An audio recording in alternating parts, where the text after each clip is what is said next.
Hello Stampers, this is Super Awesome Stamper Shirley Merker. I am the North American admin for this Global SU Share Fair. Welcome to our weekend of Facebook Live video demonstrations for September 2022. I am featuring the Bewitching bundle, stamp set, and coordinating punch. So I will flip you to my table, but before I do that, I want to remind you that this is an event that we won't be sharing any measurements with you, and that's because we would appreciate it if you place a qualifying purchase with the demonstrator that invited you to this group. So that's the only way that we can remain being demonstrators and providing these great videos with you is that if we get some sales. So we're hoping that with all of the projects that we will be sharing, and there are 15 projects in all, you will be encouraged to place an order. And we all have a host code that you need to use to place your order. So contact the demonstrator that invited you to get that host code. It should be on their business Facebook page or their blog or whatever social media avenues that that demonstrator has. Hi Susan, thank you for joining me this morning. So I'm going to flip you to the table. Close your eyes because I have to do the manual flipping on my own, and we'll get started with my Bewitching project. And I'm going to cover up the, I am going to cover up, oh, well that didn't work. I was going to cover it up with my hand. Here is my project. And Tracy did post a sneak peek snapshot to the group maybe last week. So you got a little sneak peek of the projects that we are creating today. And I am going to, while you ooh and ah over my project, I am going to click on home here and make sure I'm coming up and that I can address your comments as they come in. Okay, we're going to open that up. There we go. Hi, Sandra. Thanks for watching. Sandra is on next after me at the top of the hour, and she's going to share a fun project as well. All right, let's make sure that I'm in the screen, set it up beforehand, and of course, moving that camera out of my stand adjusts that or moves the focal point. All right, so here's my project. Cute, right? I love Halloween. My family loves Halloween. Of course, I purchase the stamp sets every year, and this year we've got this coordinating hat punch. So, you know, I had to have it. All right, so let's get started with what I'm doing here. The first thing is I'm going to punch this circle from the new decorative circle punch. It's got these wavy lines that are great for kind of a spooky background aura behind the hat. So it's not a perfect circle. It has those wavy lines. And I can see I got so excited I cut that off there, but I'm going to hide that behind the legs or the top of the hat. So just make sure you've got a full piece of Granny Apple Green there to work with. All right, next I am going to do some stamping. Of course, we're going to use the basic Tuxedo Black Memento ink pad because it's Halloween after all. And I need a stamp. I'm going to use this hat with the spider. All right, we're just going to stamp that right there. Okay, what else do I need to punch in black before I move that black away? I need to stamp some bats in the upper corner, right there. Need to stamp the witch's boots. Love these witch's boots. I'm going to do that at an angle. And stamping at an angle means I don't have to be so concerned about getting everything straight, just like that. Now I've got the little spider there hanging off. I have it actually stamped on the Granny Apple Green punched piece. So let me make sure I've got that right there. I'm going to actually put it, it's that edge that I didn't quite punch. I'm going to put it over the leg because I'm going to add the bow. The bow strings will cover that up. There's always a way to work around things that might not look quite right to you. Now, if I gave this to somebody, they probably would never notice. You could also use your paper snips to kind of shear that off and make it rounded. Okay, now I've got the spider. I'm going to hang it off. And I chose to do the different hat. There's 3 different hats in this. I'm going to put this out of the way. There's 3 different hats in this stamp set. And it's more appropriate, I think, to do the spider if I'm going to do it. The spider web hat if I'm going to do a spider, right? Okay, and everything went flying. We've got 3 different sizes of stars, and then the brim. Stars I'm going to put right there. I'm going to do something with those stars. All right, so grab the Stampin' Write marker, Granny Apple Green. I'm going to use the fat end as indicated by this thicker tip. The thinner end is a writing tip. And I'm going to color all this in. So you can use whatever coloring medium you have. Pastels, the Stampin' Blends. You can even use your watercolor brushes. Okay, I can't talk, I think, and color at the same time and keep within the lines. Yikes, right? So what I like about our Stampin' Write markers is that there's this fine tip, and you don't have to use a lot of pressure, and I recommend that you don't use a lot of pressure because you will fray that tip. It is just a felt tip. It's very delicate. And with the Stampin' Write markers, you can kind of see brush strokes.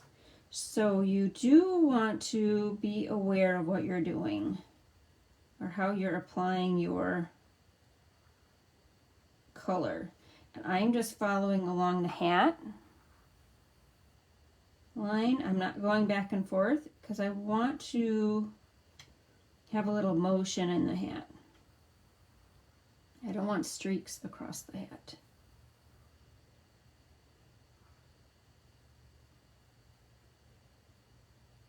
There, that looks good. Looks good, right? Okay, now we got a hat brim. I think I will leave that white. I kind of like that, Hi, Nancy. Thanks for joining in today. Nancy will be on later for her presentation. Now the hat brim, you will see there's a rounded edge, and they're all rounded, but the top part of the brim is more rounded than the bottom part. And it's more narrow at the top. Okay, just like that. All right, and then I'm going to grab my pop-up dots.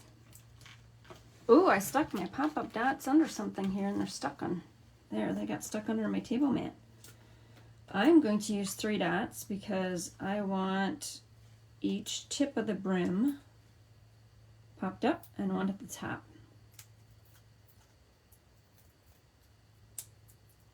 And you know what? Before I put that on, because I'm going to use my tape runner, I'm not going to put that on quite yet. So let me pull on my card base, which is going to be a basic black. I'm in the US, so I have a card base that is wider and shorter than in a metric market. I'm an imperial measurement. I'm going to use this gingham garden pattern paper. Let's see which one I like. I really like the stripes. The stripe, the cross grid, or the grid of this pattern because of the stripes on the witch's legs. That one I didn't care for as much because the black marks are thicker. I like the thinner edge of this one. So let's add our strip of tape runner top and bottom. Yeah, Susan, you got to do something. You have to have a different color combination for the Halloween ones. Black and something else that has got a deep saturation of color, and the Granny Apple Green does. Now, guess what? I did not have an additional piece of Granny Apple Green that I used on my sample card. So we're going to back this piece with basic black. And you can tell me which you like better. I know which one I like better. But you need to work with what you have. I used all of my Granny Apple Green up to make Halloween cards already. Okay, so I put that at an angle. It kind of evokes motion when you put stuff at an angle. And then this basic white piece I'm going to put straight on.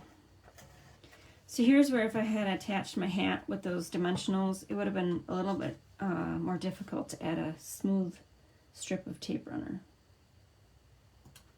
Okay. Oh, I see I have to do some more coloring here.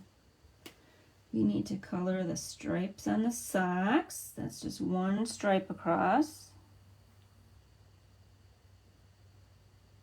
And her fun buckles. That's just one stripe around. So you can coordinate her socks and her buckles to whatever color cardstock and markers you have. All right, now we can put our little hat on at an angle. Oh, and up a little bit because I've got a bow pre-tied. I can do a bow at the end of the video. Hi, Cheryl. Thank you for the compliment. I think it's a cute card too. I love Halloween. I want to make sure I'm covering up where the spider's coming down. I don't want the hat way up so it's not connecting with the spider trail there. Need to leave a little room for the bow. All right, now added 3 of these rustic metallic adhesive back dots. I'm not sure if I'm going to attach them to this card because they fit just perfectly on that brim. Let's see if they will work with this brim. I kind of don't like them on there. You can add a comment if I should add them or not. They don't really coordinate or bring anything out on the card, whereas here it kind of adds a darker tone over that green brim. And I don't want to color my brim green. I want to leave it white. One thing I like about our adhesive backed embellishments is that you can take it off from the backer sheet and put it on your project to see if you like it. I think I'm going to leave it off for now. Okay, let's open it up and see what I need to do in the inside. I need to do some stamping. So grab my, nope, I'm not going to grab my Memento just yet. I'm going to grab the Granny Apple Green cardstock. Don't add them, says Susan. Yeah, I don't like them on there. Does not add anything to the design. Okay, Granny Apple Green. This trio of trick-or-treaters is from the Scary Cute stamp set. And I'm going to grab a piece of, I'm actually going to grab just the backer sheet for this. This is going to be my stamp off piece. Pretty sure, yeah, I stamped off before I stamped my little trick-or-treaters there. Oh, and it looks a little different. Looks kind of weird. I can tell you why. The backer sheets are not matte. They are glossy, so it did not accept the ink evenly. So let me find a piece of, I'm just going to use our basic white. It's right here. It's kind of a cool look, but we need to see our words over that. It's going to stamp off there. Flip it over. I just need a light bit of green. That's fine. I can work with that. Okay, now I think I'm done with the Granny Apple Green. I'm going to pull in the Memento ink pad and type our Scary Boo. Try to get that straight over our there. And then we've got our black stars. So what I did was, I'm just going to flip this over, use this as my mat. Actually, I thought I used the Memento ink pad, but I'm pretty sure I took my Stampin' Right marker again, my basic black. I just colored them black. It's okay if they're not totally covered in black. We got some white showing through. It instantly dries, these Stampin' Right markers. They're already punched in white, so I could go get my basic black scraps, but let's use what was already punched. Okay, now I'm going to use our, oh, actually I'm not going to do the glue yet. I got to stamp my half moon. Sandy, thank you for the compliment. Love Halloween here. And for all my customers and downline team, you'll be getting Halloween stuff this month for thank you cards. There we go. Okay, now I can do attach the stars with a little dab of glue. So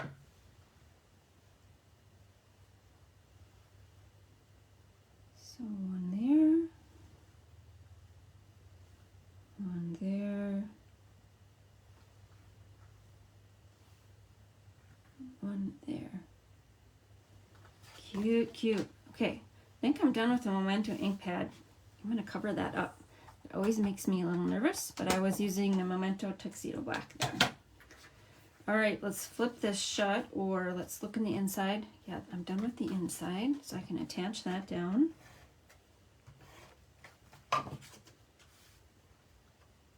And I normally do for my card liner 1/6 of an 8.5 by 11 piece of basic white. That's so that I don't have any waste. It really doesn't matter if you've got a smaller card liner than something that goes almost out to the edge. So this is my standard card liner. But I used a larger card liner for this card because I wanted to do the scene up there. All right, so flip that shut. Now, let's see what else is different. I think that's it. We got a different hat. I did not add the rustic metallic embellishments, and I'm not going to do that. So I think I'm all done with my card. Yay! Now, as a reminder, the demonstrators will not be providing measurements in our videos. That's because we are encouraging that you place an order with us, and you will get a tutorial of all the projects with the measurements and photos and step-by-step photos of how to assemble our cards. Before I sign off, I want to do a quick catalog tour so you know where I got all the products I used to create my card. So from the July to December catalog, I used the Bewitching bundle. So make sure that if you want a bundled product, you use the bundle item number.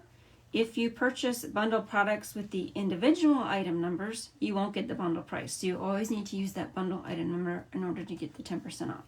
So the Bewitching bundle comes with the Bewitching stamp set and the Witch Hat Builder punch. I also use the Scary Cute stamp set for the sentiment and the bats and the three little trick-or-treaters. I use the Gingham Cottage pattern paper. A lot of different patterns there. If you love gingham, this is the pattern paper pack for you. And then from the annual catalog, I use the cardstock Basic Black, Basic White, and Granny Apple Green is over here in the Brights collection. I use many Marvelous markers, and I like to encourage people that if they don't have markers or need to refresh their set, use the Many Marvelous markers as a Hostess half price item. If you don't want to purchase the full Many Marvelous markers, we have them in the individual color collections as well. I use the Memento Tuxedo Black ink. And then on this page, although I didn't use it on my demonstration card, I used it on my sample card, number 5, Rustic Metallic Adhesive Back Dots. The black and white gingham ribbon is on the second page of the ribbons. And then the punch that I use from the annual catalog is that decorative circle punch. And it is new this year, and it is one you have to have because it's great for a focal point backer. All right, I'm going to sign off. This is my card that I created, a Happy Halloween card. Hope you enjoyed it. Sandra Roberts from the UK will be up next at the top of the hour with her project. We have video demonstrations every half hour going into mid-afternoon Central Time. We also have projects tonight, Friday evening in the Central Time Zone, and then Saturday morning in the Central Time Zone as well. So check the pinned post in our group for the time zone chart. In addition, before I sign off, I am going to show you where to find our videos easily. Now, I have not created, I'm going to flip you down. So again, I'm going to flip you down and flip you to my computer screen. All right, so here is the group that you are watching the videos on. This is on a computer.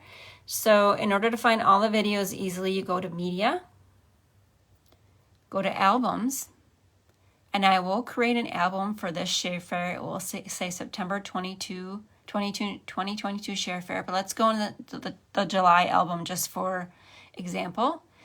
Go on the July album. Here are all the projects that we demonstrated in July. Just click on one. Here's one from Julia. There's her project. Over here in the description, there will be a link to her video demonstration. That way you don't have to go through our timeline to find all of the videos and all the other posts. So that's how you find our videos easily. That's how you find your favorite project to recreate. And that's how you make sure you haven't missed any of our Facebook Live demonstrations. All right, that's it for now. I hope you enjoy our Global Share Fair. Again, follow up with the demonstrator that invited you to the group to place your order, and we'll stamp with you soon. Bye.